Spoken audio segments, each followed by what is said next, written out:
assessed by experts, medical experts, top people in their line. They say that when his side was pierced, it must have pierced the what they call, the lining around the pleura around the lungs. And whenever somebody is hung in such a state for so many hours with such torture, it is very likely, almost always it should be expected that pleurisy should develop from this. So this is the reason why water also came out. But all the scriptures are united on this statement that it was not coagulated blood, because the coagulated blood is never gushed out, or rushed out is also the word used in translation. What can, like a fountain, some can spout something, but that is always the serum of blood. This is not separate from water at all. So this is not the right understanding of the events. If it was a dead body, then what should have spurted out should have been the serum mixed with color of blood. But it is impossible for the dead body to give forth water separately and blood separately. It can only happen in case of pleurisy. And again, we're reading different books. Thank you. But, and also the Roman soldiers who were responsible for the execution. I can't believe that these men would not know when a person was dead, especially if their lives may be on the line, if that person wasn't dead. They were not medical experts, yet they were under the influence of Joseph of Mithia, a very close friend of Pilate, who was quite sympathetic to Jesus right from the beginning. That is why he washed his hands of his blood. And unless a very strong pressure and irresistible pressure was brought to bear upon him by the Jewish rowdy people gathered around, I am quite sure he would never have given the verdict which he ultimately was compelled to pass. So, it is quite likely that the soldiers there were also given the message that be kinder to this man, don't misbehave.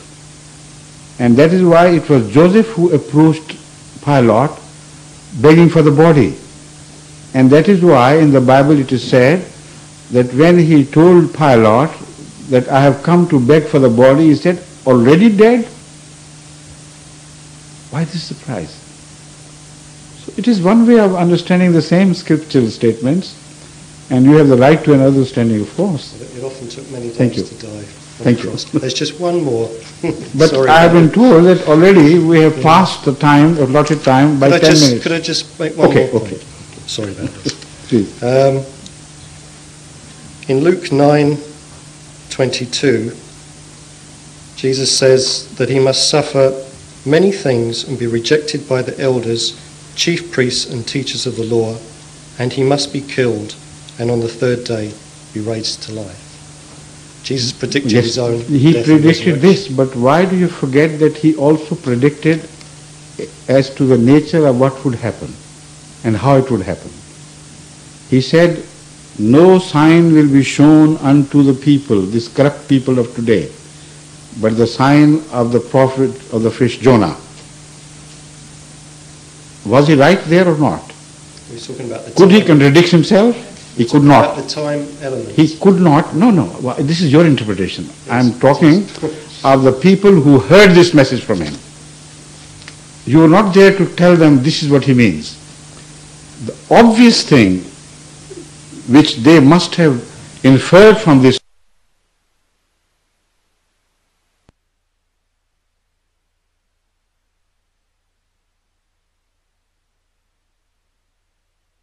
beings. and there seemed to be no escape from the circumstances through which Jonah went. Yet he survived and was not revived. So those 3 days and 3 nights which you refer are in fact those 3 days and nights on which Jesus himself has thrown light. And I accept his statement, and I accept it on the principle that Jesus could not have contradicted himself. He said he would be killed. Thank you. Rise again from the dead. Killed, you again say killed, but why was not Jonah killed, and what would be a resemblance? There are many Resemblance could not be until he survived the death, because he did not remain on the cross for 3 days and 3 nights. He remained in peril of death for 3 days and nights.